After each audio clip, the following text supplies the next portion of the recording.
Hi, my name's Phil. I like talking about politics. In this video, I'd like to discuss the Health Secretary's statement that we shouldn't be talking about nursing pay right now and wonder if we ever will. But first, if you'd like to be notified of daily news and politics, then please subscribe to the channel and click the bell notification icon.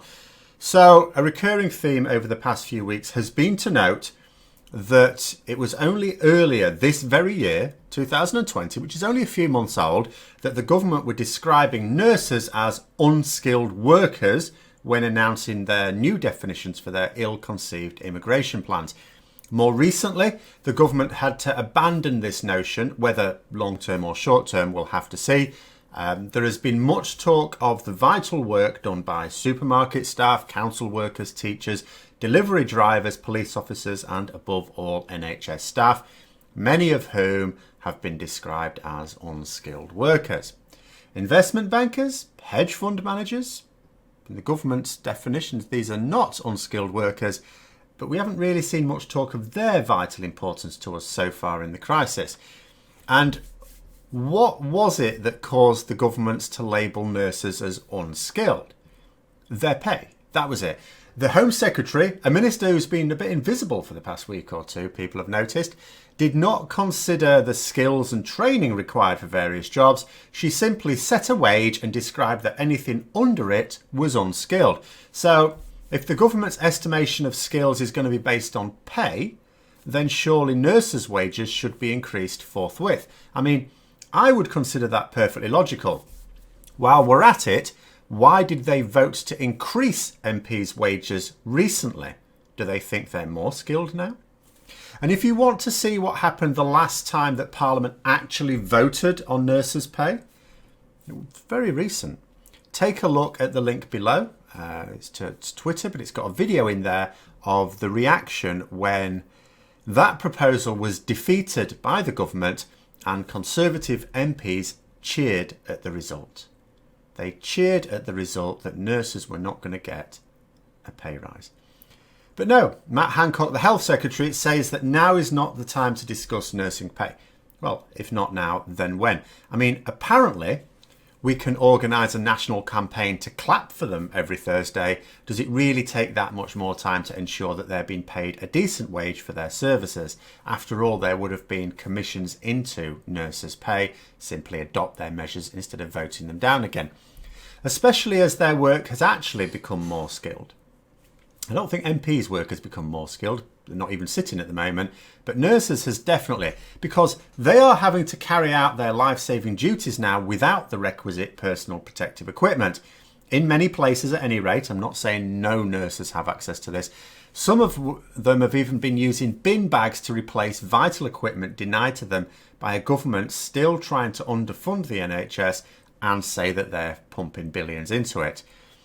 And they even said that money was no object. But if money is no object, then why aren't we ordering more PPE, ventilators, bringing nurses' pay in the country up to the standard they consider meets their own designated threshold for skilled worker?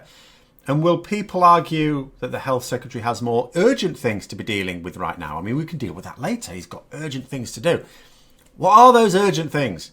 Getting more ventilators? We're still not ordering them from companies in this country that manufacture them and have manufactured them for years, and we know that they work. And more importantly, we know that nurses know how to operate them. It's all right getting other companies to come up with new designs for ventilators. That's fantastic. They're new, which means untested, and it also means NHS staff do not know how to operate them. You've got a training issue straight there. In fact, the Department for Health are now saying we only need 18,000 more ventilators, which is still way more than we're sourcing because they're talking about getting about 1,500. And it is still in contrast to what the NHS say is needed. Is he spending his time urgently trying to get that PPE that frontline NHS staff desperately need? No.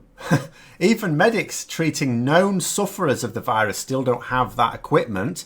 I mean, all frontline NHS staff should have access to that. In fact, quite frankly, all NHS staff do. It's all right a nurse having access to that and then going and speaking with like backroom staff, admin staff and so on who doesn't have that protection themselves. That's not helpful. But even medics who are not just dealing with patients who may have the virus and pass it on, but are known to have it. Not everyone has access to that equipment. Is he sourcing it? No. We know there's a global shortage. We know that the whole world is now trying to buy this stuff up, but we are not doing enough because we're not trying to source it from the places where it is possible to do so. And even when we do, it's often substandard. So a doctor last week was showing photos of them taking receipt of some face masks where the certificate claimed that they were good until 2022. However, you notice there was a bit of a sticker on it. He peeled the sticker back and revealed the real date of 2012. So what exactly is the Health Secretary doing that is of benefits to our frontline NHS staff in doing the work that they're doing? Frankly, he may as well be pushing through a pay rise because there's little evidence that he's doing anything else of value. And for those who think that, well, once this is all over, we'll reevaluate who are the actual key workers in the UK and who genuinely should be valued with suitable pay, I'm not so sure. I'm not saying this won't happen, but I don't think it's a given. I don't even think it's likely because everyone changes their values in an emergency, whether it be a national emergency like now, whether it be an individual emergency on a very personal basis. You've lost your job or something like that. But once the emergency is over, you tend to go back to taking things for granted. It's just human nature. At the end of this, I can absolutely see a scenario where we give the NHS another round of applause and then go back to funneling our tax money into offshore accounts of the already wealthy without missing a beat. The bottom line is that the Conservatives value people in terms of monetary worth. That is their value set. They consider your worth by how much you earn. That they are not even promising a substantial pay increase for the future. The Health Secretary could say, absolutely, they deserve more pay, and we're going to get right on that once this emergency is over. No, they're not doing that. That they won't even promise that substantial pay increase for the future means they still do not value the work that nurses or paramedics are doing because they still feel that they should be classed as unskilled by their own definition of the term. And yeah, I know people will be saying, well, actually, the sourcing the PPE and sourcing the ventilators and other equipment is more important than this pay rise right now. Yes, of course, it absolutely is. And absolutely, the Health Secretary should be spending his time on doing that. But he's not even doing that at the moment.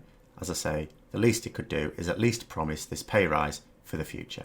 But anyway, those are my thoughts. Let me know yours in the comments below. Hope you found the video interesting. If you did, don't forget to click the like button. And if you'd like to support the channel further, then please also click the Patreon link for details. And until next time, I'll see you later.